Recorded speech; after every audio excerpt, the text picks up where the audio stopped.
I don't have a gavel, so at 7 o'clock, I call this UAC meeting to order. Would you join me in the pledge of allegiance?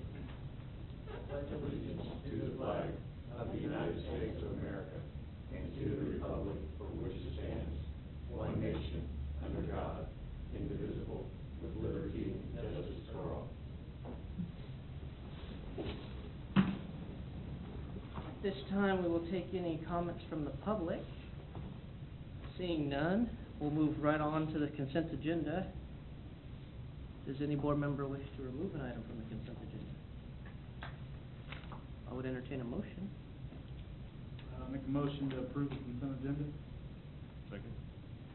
I have a motion on the table in a second. Any further discussion?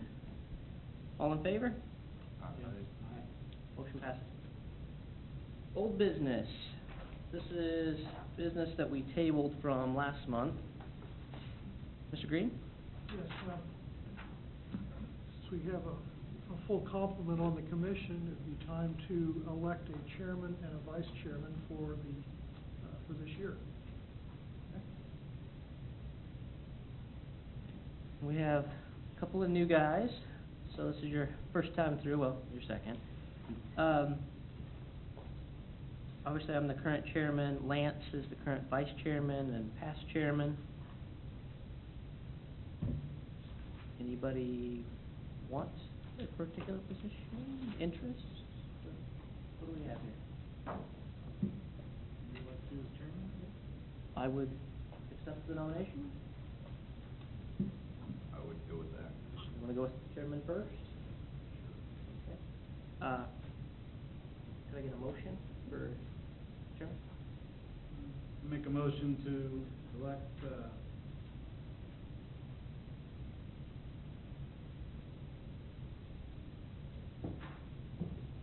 Me. you?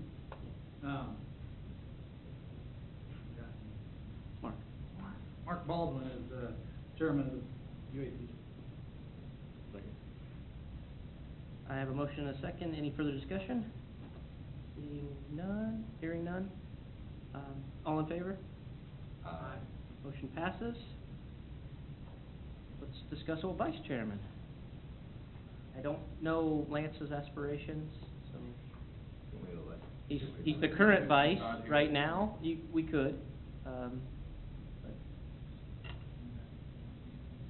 re-elect as well, Or, yeah. unless somebody else is interested. Still agree. Okay, Yeah. fair enough. I know, we're kind of in an odd situation here, so. Dwayne? Okay, I would entertain a motion. Make a motion to elect Lance Boyd as the vice chairman of the commission. Second.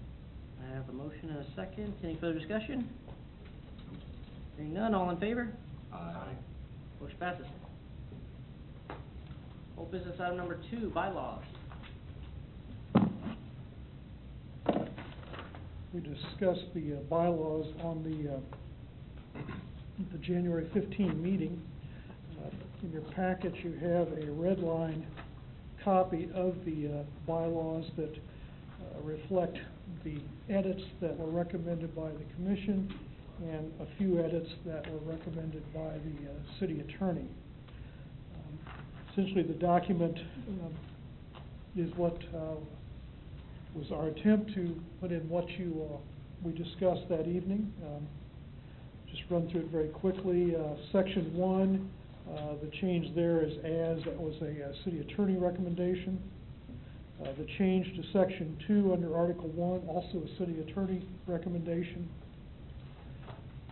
The change for Article 3, Section 1 was as discussed at the January 15 meeting. The change for Article 3, Section 5 was a city attorney recommendation. And the change to Article 4, Section 1, adding in electronic correspondence was per our discussion on January 15th. Section 5, compliance with Kansas Open Meetings Act that was added by the city attorney. Article 5, conduct of meetings. Section 1, struck planning commission. Section 2A, set the order of business as we discussed at the meeting. Section 5, struck planning commission, added addendum 1, which just talks about conduct. Section 6 talks about extensions, and one item, the Section 8, failure to recommend, we had struck that. The city attorney recommends that that language be kept. In the event there were only 4 voting, if you did have a tie, which is conceivable, then that would mean if it was an item that needed to be acted upon by the council, it would go forward with no recommendation. It would not preclude you from making a subsequent motion to continue if you so desired. However, I think if you were deadlocked, you might not be able to get a motion to continue if there was 2-2.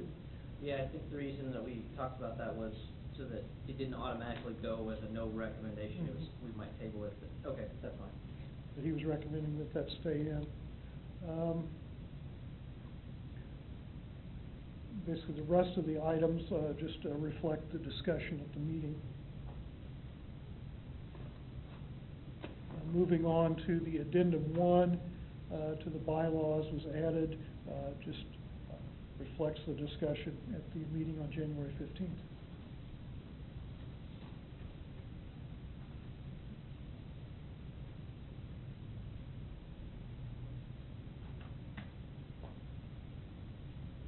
Any board member have questions, comments?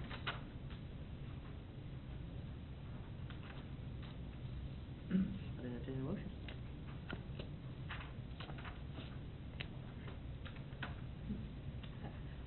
Make a motion to approve bylaws regarding Utility Advisory Commission. Second. A motion and a second. Any further discussion? Hearing none. All in favor? Aye. Motion passes. Since we have it set up for the city clerk to attest, let me get with her and I'll get back with you, Mr. Chair, and we'll figure out how to get it signed. Yep, no problem. Thank you. New business. Item number 1, transformer number 1. Right. As you all probably know, transformer number 1 is the step-up transformer for the generators. It's approximately 40 years old. It has a bladder system for separating the water from the insulating and cooling oil. That bladder's failing again. It's failed probably, I think this will be the 4th time it's failed since we've had the transformer since 1990. The cost of, by the time you basically filter and press the oil to remove the water and replace the bladder, you're looking at about $26,000 plus or minus every time that has to happen. The transformer is currently a 69 megawatt transformer. It's being replaced, or was bid as a 45 megawatt transformer. It has basically 3 levels with, depending on the cooling, 27, I think it's 35, and then 45 megawatts. The current output of the generators is around 26 megawatts max. So this would basically meet our current needs, and should we upgrade those transformers or those generators, it would handle the anticipated increase. The original project budget is shown. We also are including the replacement of the oil-filled breakers, the main breakers for the substation. They were manufactured in 1957. The bushings, which connect to the transmission line, basically are rated to, basically insulation is failing. They were rated at 240,000 volts. We're operating at 161,000 volts, so they still function. However, when we're down for the replacement of the transformer through a separate bid, we would have those items removed and put in a modern design. hired Sega to put together bid specs. I'm sorry we did not have the analysis for you when we put this out. Received 5 bids for the transformer on February 25th. The pertinent number that I think we need to be talking about on those bids is there was 3 options. The base bid had the transformer and very rudimentary monitoring systems. Option number 1, 2, and 3 were for different types of basically monitoring equipment. The first option was made by Schweitzer Engineering Laboratories, SEL. We have quite a few of our relays are Schweitzer. It was the lower cost option. We're recommending going with Schweitzer. For the reason my base bid listed in my summary doesn't match the recommended low bid of $542,755 is the way the bids were structured. Some people in their base bid would put the base bid and add all their options together, and I was pulling that off the bid tab as we read it. Based on the analysis, I think the base bid plus the option 1, which is being recommended comparison, Ilgen Electric was a bid of $750,495. This would be on that summary that's attached to the recommendation. SPX Waukesha, $702,063. Delta Star, $681,274. Virginia Transformer, $731,561. And then ABB, $542,755. There were several exceptions. The technical exceptions, Sega talked to the supplier. They were either acceptable or waived. One of their exceptions was, well, we want to deliver it in 6 months. We said, no, we don't want it delivered in 6 months. We delivered it on or around March 1st. Basically, we don't want it coming in early. We're not ready for it, and our warranty would start. There are some other exceptions that have to do with the basically insurance, some of the insurance limits, and some of the liability issues. I have sent that to the city attorney for review. That's one reason the motion says subject to the city attorney's review and approval of the contract. I can go into those if you wish. The project will be ultimately funded. In fact, there will be action on March 16th, approval of a general obligation bond issue for this project. We have sufficient cash reserves to temporarily finance it. At some point when we have a good handle on the cost, then the city would move forward with a debt issue for it, pulling out of the reserves. The equipment reserve fund is, I think it's about $20,000 or $30,000 over the target. So this would either, if we pull from that fund or if we pull out of cash reserves, which are currently fairly healthy. As time goes forward, when you look at projections, well, it may need some rate adjustments to keep it afloat. So that's why the bond issue will be approved and available to us. The actual total project cost, by the time you figure in the low bid on this, the fact that, and assuming the worst case, which is we're having to pay the full cost to relocate all the equipment, and then if we follow the estimate for the breakers, is roughly $1 million instead of $1.5 million. With that, I'd be happy to answer any questions. I'm looking on the, sorry, and thank you for the presentation. I'm looking for Sega on this spreadsheet, is that what the SPX is? No, Sega's the engineer. Oh, okay. Right, they just collected the bids. Oh, I got it. They spec'd out what the design was that we required. And then there was another name that you were talking about before that was on here while you're talking, and it wasn't on there either. Let me double check that. Okay, there's Ilgen, ABB, SPS Waukesha, Delta Star, and Virginia Transformer. All right, it was all on there, never mind. Okay. Apologies. Oh, no problem. What's the cost of load losses? Okay, good question. They had essentially, when you look at there's two main evaluations. One, when the transformer's just sitting there, it's gonna use a certain amount of electricity, just keeping it warm, and just losses. So the first loss criteria is no load. The supplier gives you a rating. In this case, it's there are no losses rated at like 25 kilowatts. So every hour it churns 25 kilowatts. And then the engineer is assigned a cost for each one of those. In the case of the ABB transformer, its full load losses are higher than some of the other transformers. However, since this unit, number one, we're not generating that much. Number two, we don't generate at the full capacity of it. It's less of an issue. You can run into a case where if you buy a transformer and their losses are so high because of the type of windings, it's actually cheaper or more cost-effective over the long run to buy a more expensive unit. In this case, because of the use of this, the full load losses are quite as critical. Did that answer your question? Yeah.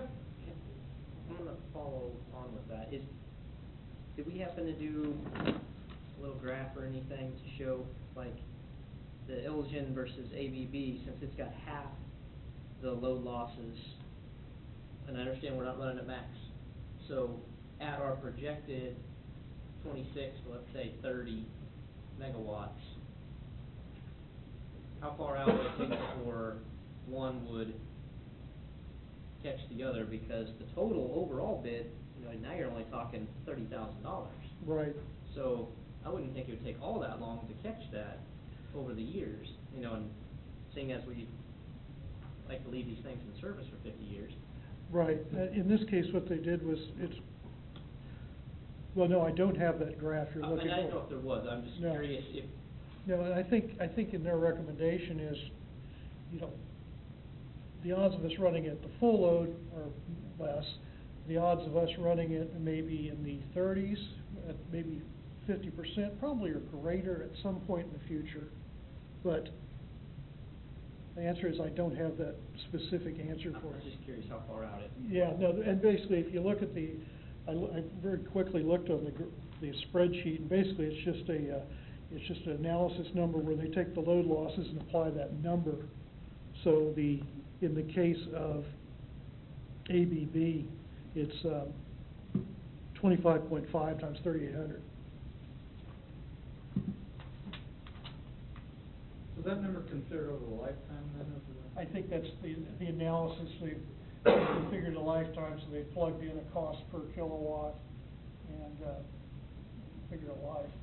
I don't have the Oh, okay, calculation. if that's for lifetime, then it's still cheaper, even with the Yeah. higher operating costs. So Yeah. no undue additional expense later.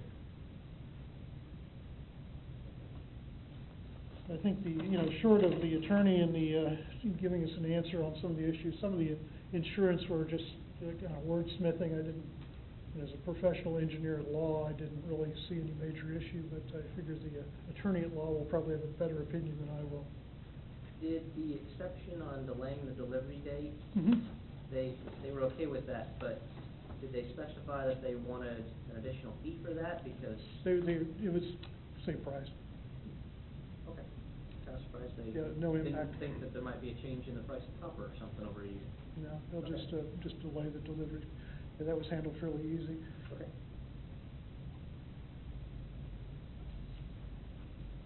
Other questions, comments? Looks like the ABB bid didn't include all of the spare parts that we had specified. It doesn't say included for the low voltage bushing and the neutral bushing. Okay, hang on here. Let me double check that, okay.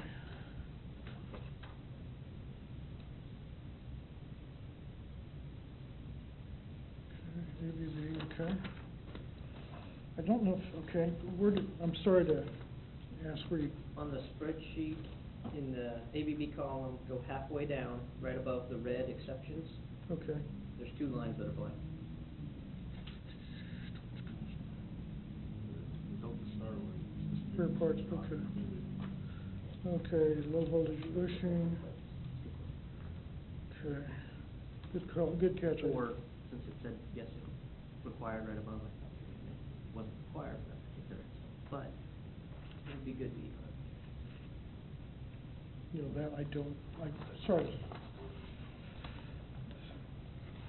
Sorry to say I'd have to Oh, get that is clarification on one- that. One more line, it's hard to read it, isn't it?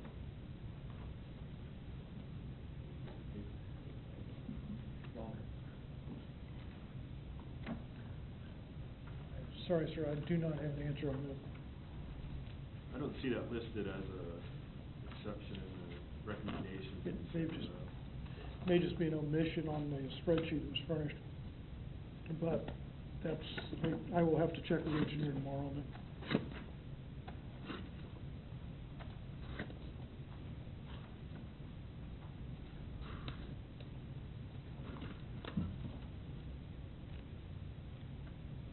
Yeah, I'm sorry, I can't answer that. I'll have to check and see where that is. I assume if they're not included, the cost isn't outrageous. If they're not included, the cost isn't high on those types of things, to get those included or whatever. Probably not. They're showing a total cost for the spare parts of $6,600. Relatively expensive.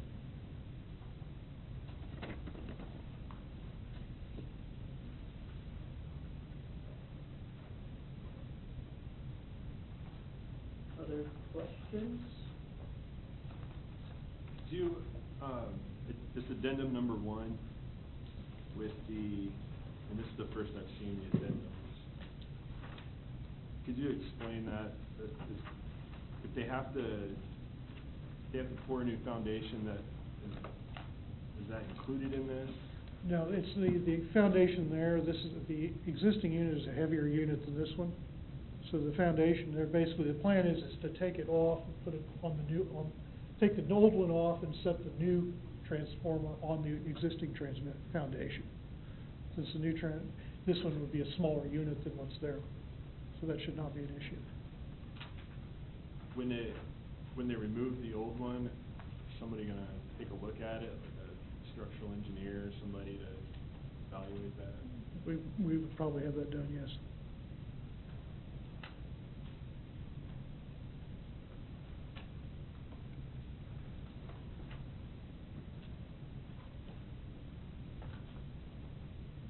There'll be a little lead time between the removal of the old unit and the bringing in of the new one.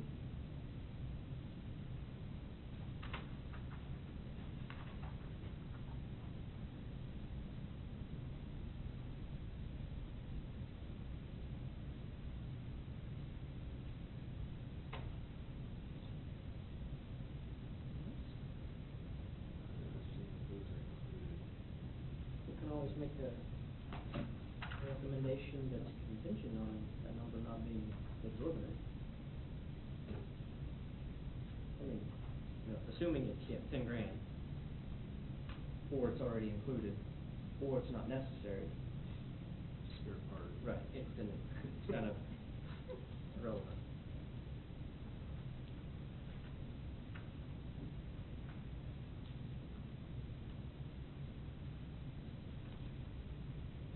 So the bid is for $542,755? That's correct. About the $979. The $979 is in cost. The $979 is the add up the bid plus the losses. So what they're doing is they come up with. Losses are spread out the year. Right. It's just so that we can have a projection of what the total package would cost us over the life.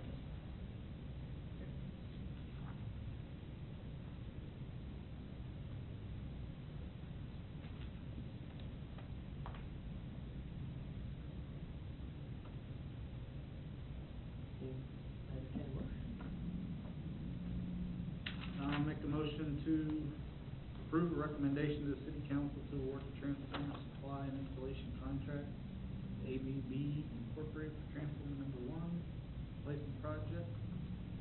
The project EL 1402 and base bidding including option 1, amount of $542,755, subject to the city attorney's review and approval of contract. Second. I have a motion and a second. Any further discussion? Hearing none, all in favor? Aye. Motion passes. Thank you. New business item number 2. Good evening. I'm Amy Foster, the Customer Service Manager in the Finance Department. And so I think I'm kind of new to this too, so I heard that we have some newbies too. So I'll just kind of, I guess, tell you why I'm here regarding this item. I work closely with all 3 utilities on financial rate analysis. I work hand in hand with the customers regarding how the rates work on their bills, explaining bills, any differences in rate classes for commercial accounts. I've also worked with 21st Century, Greg Wilson, in the past regarding rate structures. In 2004, on part of the electric rate study. I've actually worked with Mark on the subcommittee rate, and so I'm here to present the reincorporating of the electric rates back into the Chapter 13 of the Gardner Municipal Code. It's actually been presented, December 4th, it was recommended that this happen. There was some questions regarding that, some of the items that were going to be put back into ordinance, and so it was removed for later discussion. So I'm here to kind of address some of those questions and see, if there's more that we can answer, what we need to do to get that recommendation so that we can get it back in as an ordinance. The first one was the renewable energy resource rate, and the wording, that was actually in the ordinance, and a request to have that changed. However, we have sent that to Ryan Dink, the city attorney. That has been written to actually incorporate what is mandated by the state statute. And so they actually come out and tell you what has to be stated. You can add additional parameters, but what we put in there is actually what the state has required us and the way that it was. And so the second is that was questioned was the power cost adjustment regarding how we adjust that and how it affects the customer's bill and the way that that base rate is calculated, that you guys will actually be making recommendations for changes in. And so there was a change in that, because originally it said we would come to you monthly asking for you to recommend a power cost adjustment.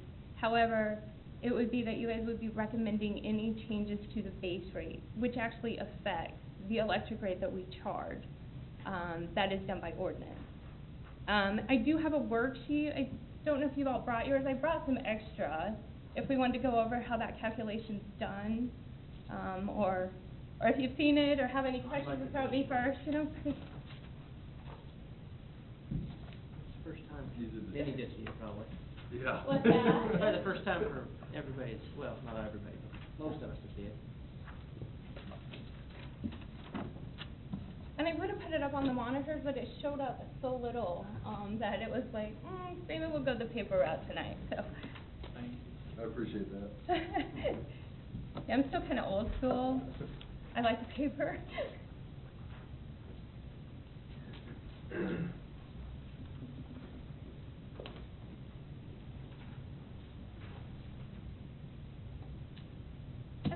So, the question kind of came about, again, as how was the PCA calculated that we add to a customer bills every month? And so what's been created, it has been used for years. Greg Wilson with 21st Century Consultant was actually the one that designed the structure and based it off of the standard practice. And so it's a 12-month rolling average charged to the consumer of what our power costs were. So whatever it cost us in fuel prices or purchase power, which fluctuates every month. We don't know what that is going to be. Even with our power pole contracts and that, there's still a fluctuation. And so with the 12-month rolling average, this spreadsheet shows that the month actually indicates the bill month. So it's not the service period, because that varies for all customers. So this is based on the 12 billing period. And so that's what the month indicates. The monthly power and gas invoices are actual. And then we have our 12-month moving average. So every month that moves. So we're actually only including the 12 months, but it's changing each month. So we're just continually rolling, so we're absorbing what our average fuel costs are instead of taking an overall average or just using that average for 12 months because it's so fluctuating with fuel prices. And so then the total monthly retail sales are the actuals for all billable kilowatt hours. So interdepartmental pays, the school pays, anybody that pays per kilowatt hour pays for the fuel. Is included on the bill. And so then we also use that for the 12-month moving average, so that we're getting a consistent, trying to get away from the fluctuation in the consumer's bill. So when we do the monthly average, and when they create that monthly average, so right now if we use the monthly average, our customers would be paying almost 5 more cents a kilowatt hour on their bill. So we roll that in, and then we do an adjustment. So when we created in 2013, we implemented a base rate increase through the subcommittee rate because we were charging 0.029 cents as an average. Our 12-month rolling average, we hadn't visited that since 2004. And so we actually were undercharging, but we were charging our citizens almost 3 cents or more on a utility bill for a power cost adjustment, which should have just been pennies. It shouldn't have affected their monthly budget. So we went in, got that approval, and adjusted the base rate up to the 0.0537. Well, because we're using a 12-month rolling average, that too is not an exact. So we take that, put that into our base rate, which then is put into our kilowatt hour. It doesn't fluctuate, that 0.0537 to the customer, because that's what our 12-month average was. But then we take those actual 12-month average and subtract that out of what we put into the base rate. So in January, instead of our customers paying an additional power cost fee on their bill of 0.0537 cents, they actually only paid 0.0036 because it was already in their rate. And so that adjustment is just making the difference from what the base rate was to what the actual 12-month rolling average was. And so since we've agreed to do it on the 12-month rolling average and not the actual, for you guys have to visit that every month and make a recommendation and then us take it to city council, we're going to actually be doing it even a month later than what we already do. And so it's kind of a time log for us to have you guys look at that every month. However, when you guys are looking at rates in the future, and making those recommendations, when we're considering that unbundling of what goes in a rate, this is where I thought the base rate would show up. Or if we have a huge fluctuation in gas prices again, or purchase contracts, that we can actually, it could always go up or down. So if we see a big where either it's getting to be real expensive to the customer, or we're always giving them money back. If we're taking their money and then we have to give it back, that's silly too. So if we could, keep it kind of where we're at a base where it's not costing them a lot, or we're not taking their money and then having to give it back, I think the base rate is pretty well set. But if we need to revisit that, that's where that would come in. And then that would roll into our 12-month average, so it's not one big hit for them. So I don't know, I hope that answers all the questions, because I think maybe it was you that was here, and maybe they're all new to that, so. Yeah, well, everything you said, I was through, and I was in those discussions before when we Uh-huh. said it and everything else, so, yes, I assume there's gonna be questions. Yeah. I don't wanna stop you from getting that. Oh, no, please, yeah, no, I would rather, yeah, as we go to answer I the just- questions. This is residential and commercial and school? Yes, Okay, I'm a little confused. The school pays .037 per kilowatt hour after 5,000 kilowatt hours. But if our monthly average is .048, how does that play out with the PCA adjustment? I'm a little The Okay. PCA, off on that. the PCA is based off the total. So, because we have a declining block structure, those numbers are just, think of them just as kilowatts, not how much you pay for each kilowatt when you're considering the PCA. Does that help at all? So, if you spent, use 10,000 kilowatt hours, and the first 5,000 are at 1 cent, and the second 5,000 are at half a cent, right? Forget the cost of those two for a moment. When you do the PCA, all you want to care about is that we had 10,000 kilowatt hours used, and it cost X dollars to buy those 10,000 kilowatt hours. What we charge for them doesn't go into the PCA. PCA is what it costs to get the value. Then that gets rolled into this calculation, and from there, then we change the overall rate. Does that help at all? Am I explaining that I think maybe too, well? well, and yes, you're explaining it perfectly. I like think this. maybe though, Sorry. looking at when he's mentioning the rate for the school and the actual kilowatt sold, their rate that they're paying is .05326 per the first 5,000 kilowatts. So if, maybe what I'm reading into that question was that, so if we have a base rate for fuel cost, our average is .0537, all the school's paying for is fuel, no overhead costs or anything, is that, so how is it that they're paying the same base rate as a residential customer? Base rate, not kilowatt hour rate. Okay. Does that make it work? They're not paying the same base rate, what you're saying, that's not No. included in there. They are. They're paying the same base rate, but their rate structure is different.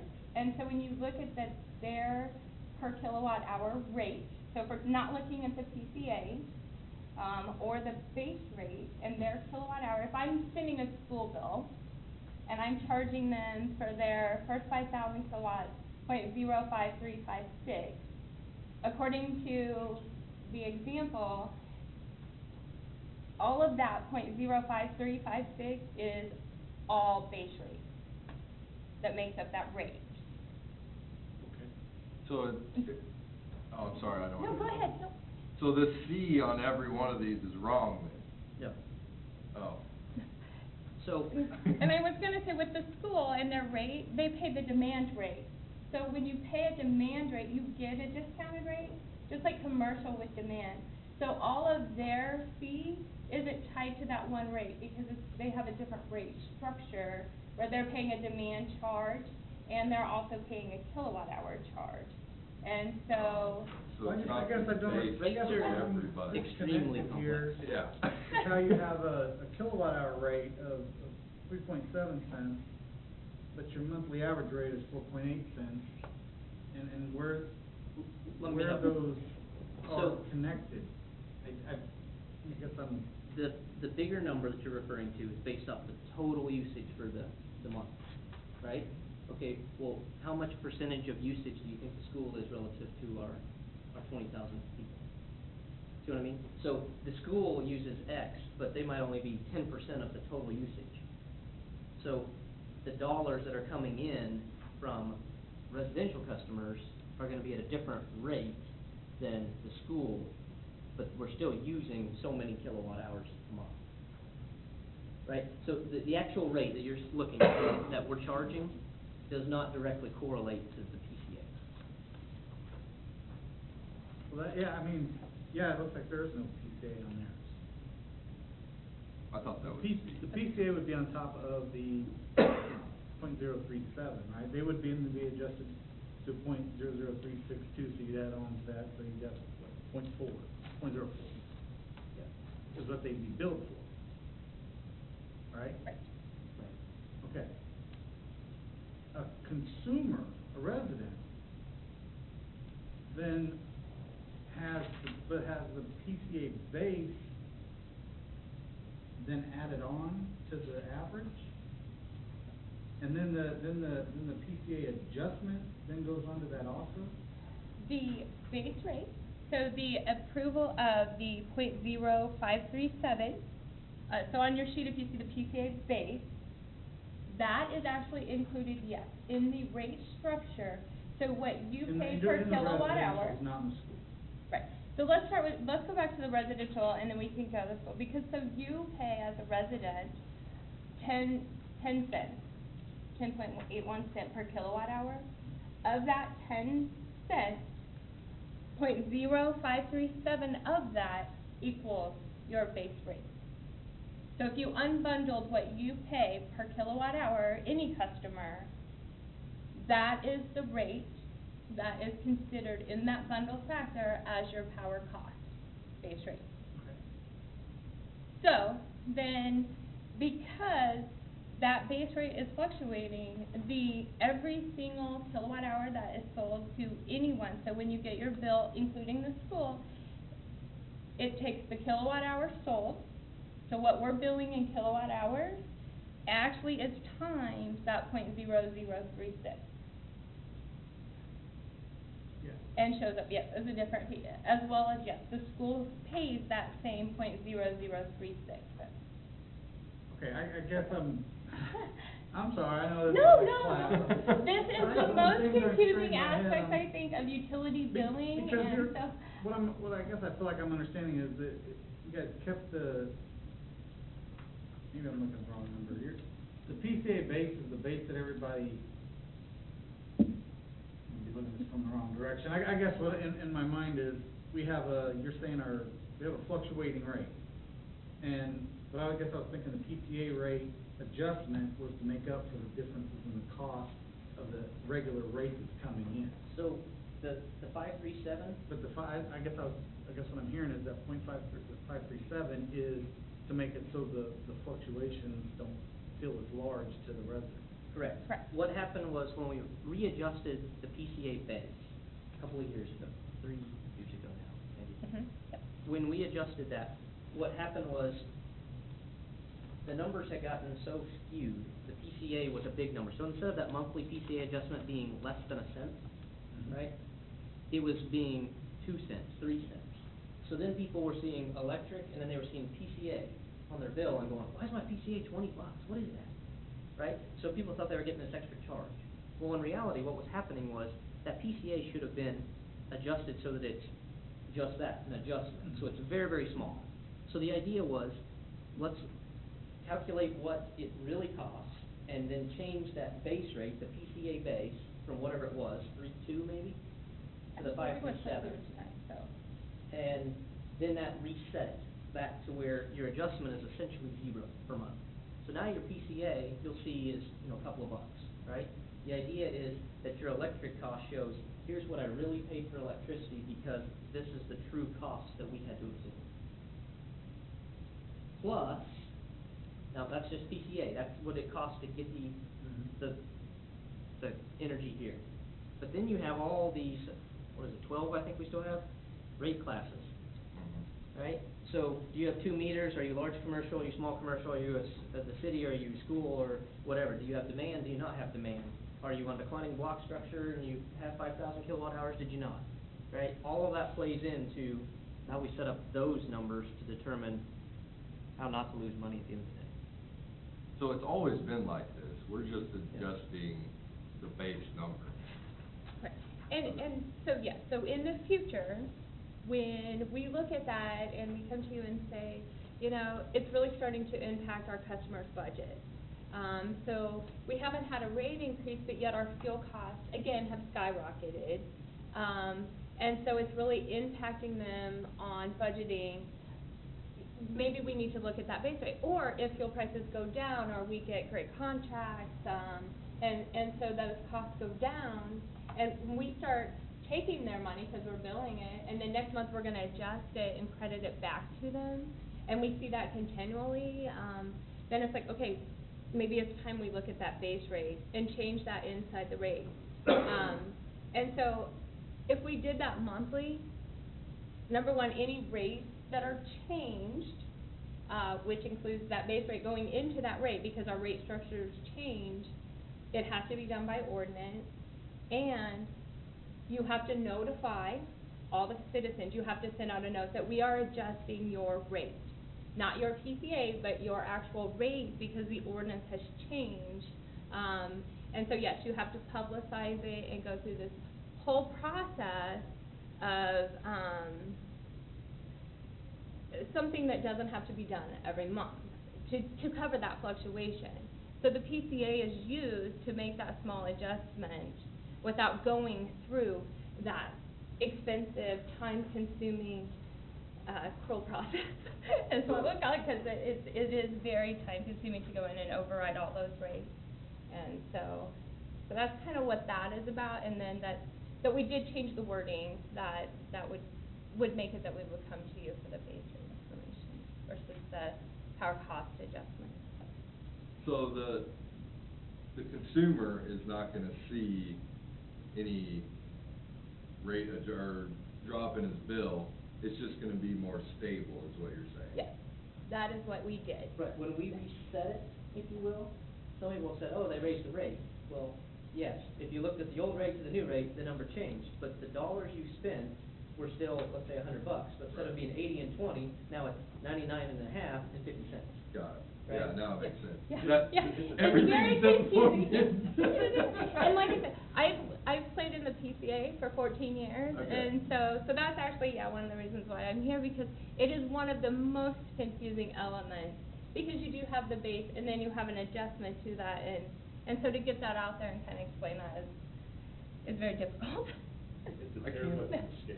Yeah, I can't imagine a resident calling in for you to explain it to them, because I'd be just like, Well, that was the Throw you reason the money. we adjusted it. Yeah. Well, I mean, one, you have to adjust it anyway, just because Right. of cost, but we wanted to do the reset, and it was so that it would hopefully help people, so that they don't start seeing this one number get big and go, I don't even know what a PCA is, why am I paying for it, why does it cost me so much? So it's supposed to help. Some people saw it as a rate change, but in reality, it was apples and apples, you know, well, it's just, yeah. it still came out of your pocket the same. Anytime numbers go up, they're gonna say, my rate went up. Was it advertised as a rate increase? No, it's advertised as a PCA adjustment. And we put it out when we used to have the electric newsletter. We put it out for 2 or 3 months ahead of time, so that it would hopefully help people, and try to, you know, explain that. But it's a hard thing to kind of understand without one dabbling in this and having somebody to explain it to you. And Right. Yeah. We actually included I an still- example too, that showed that for Okay. a customer, Yeah. if you were billed for 1,000 kilowatt hours, based on how we were billing it and what the change was, it showed the actual calculations too, of how your bill was gonna come out exactly the same, in that month. So, based on how we were changing the billing process.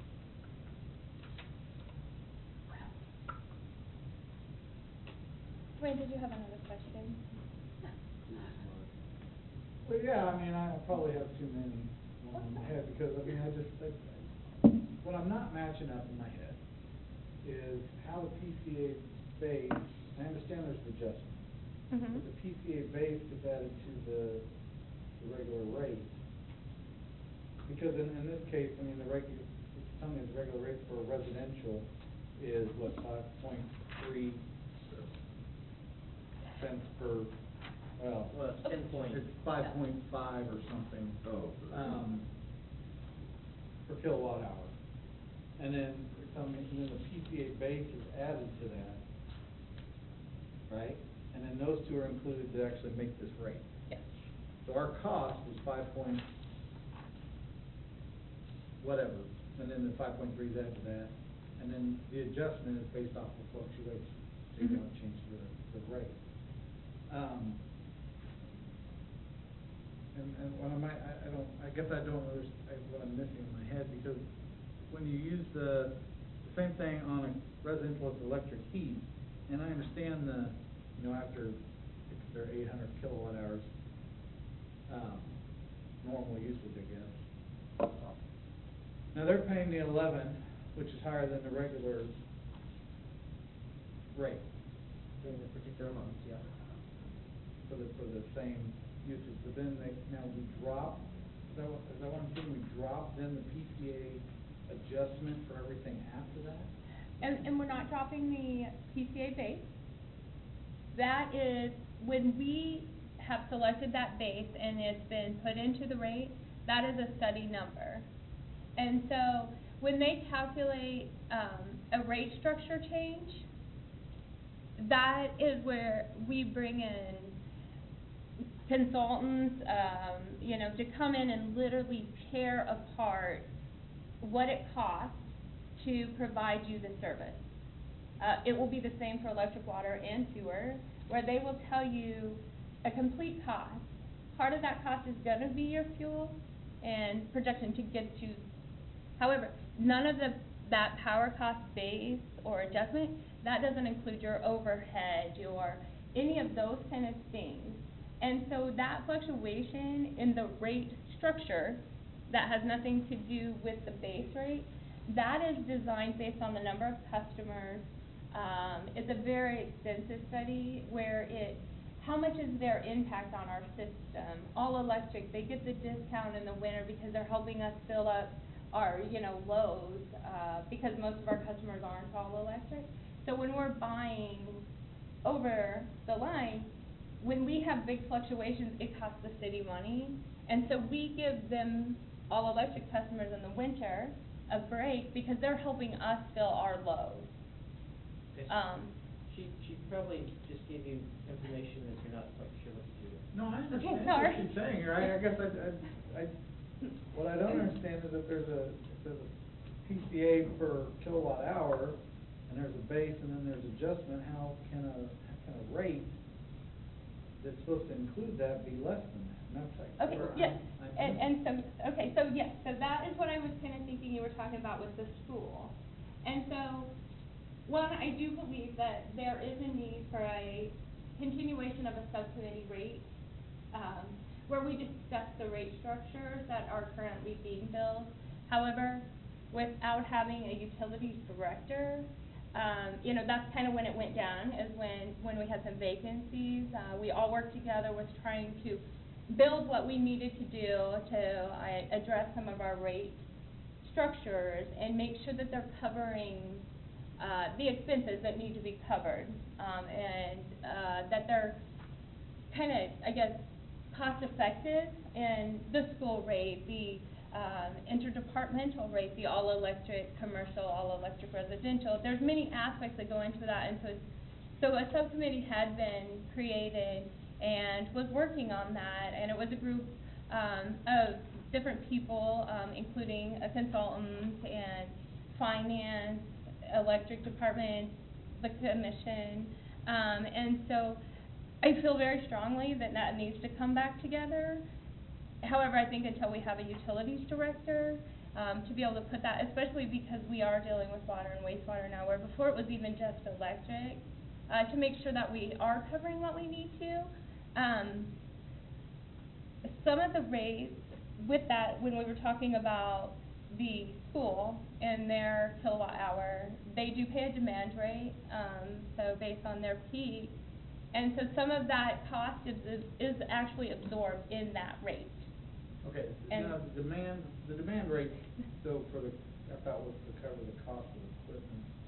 That's To what- provide them, yes, to make sure that we can provide them that much electricity. So part of that is that we have to have contracts enough to provide them their peak. So part of that is the production and the fuel to make sure that we are allowing for that. So it's one of those unbundling effects again on those rates. there's also history in those numbers. There's also, when the PCA was adjusted, the rates were not. Right, so these numbers are very old, hence why we started the study. We've been on it for a year and a half, and then it was paused November-ish of 2013, and it needs to be revisited, because one of the questions is, well, why do we have a declining block structure? If it costs you 11 cents, why did it cost you 11 cents all day, right? Well, to unbundle that and take out, just say, one of these, hey, we're gonna fix that school rate, all of a sudden that recalculates every number, right? Because now there's a different value here, and you're also, do you send a message of, well, do we wanna make it more expensive the more you use, because we want you to be more green? So there's all sorts of factors, and I then. just want them to say what they use it. Well, Right, yeah, no, and that's that's, what the PCA basically does. I gotta admit, I guess I look at the budget, and I see the budget thing last year that just skyrocketed at the end of the year, and we were way over on the budget, and the budget this year's short, and so that's why I'm really trying to understand where these numbers are and where we're missing, and where we're gonna come up with $1 million short this year. It's very difficult to, you can't just look at any of these pages and point to one number, I guarantee it. No, I understand that. I So- understand that, we have customers that do provide the base load, that do use that, and so, there's some give there on that. It's just that they're all also interconnected.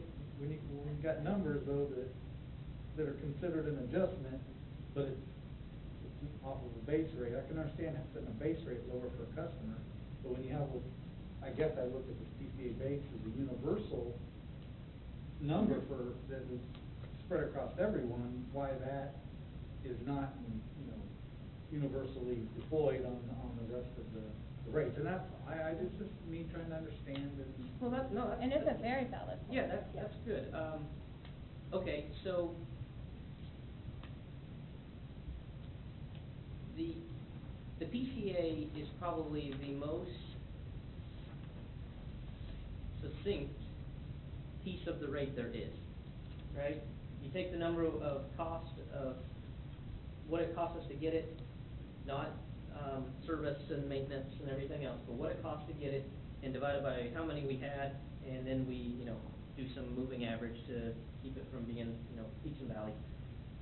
But that number is probably the most perfect, if you will, number that's easily calculated, if that's easy, okay? All the rest of these then play in, well, okay, yeah, we can say we're gonna raise the demand 10 cents. Okay, that's great, but what if the demand's only 100 kilowatts a year? Because nobody uses that much over that line, right? So do we lower the line? Do we raise the amount? Or do we reclassify this customer over here, and then we just absorbed it here and made these guys pay extra?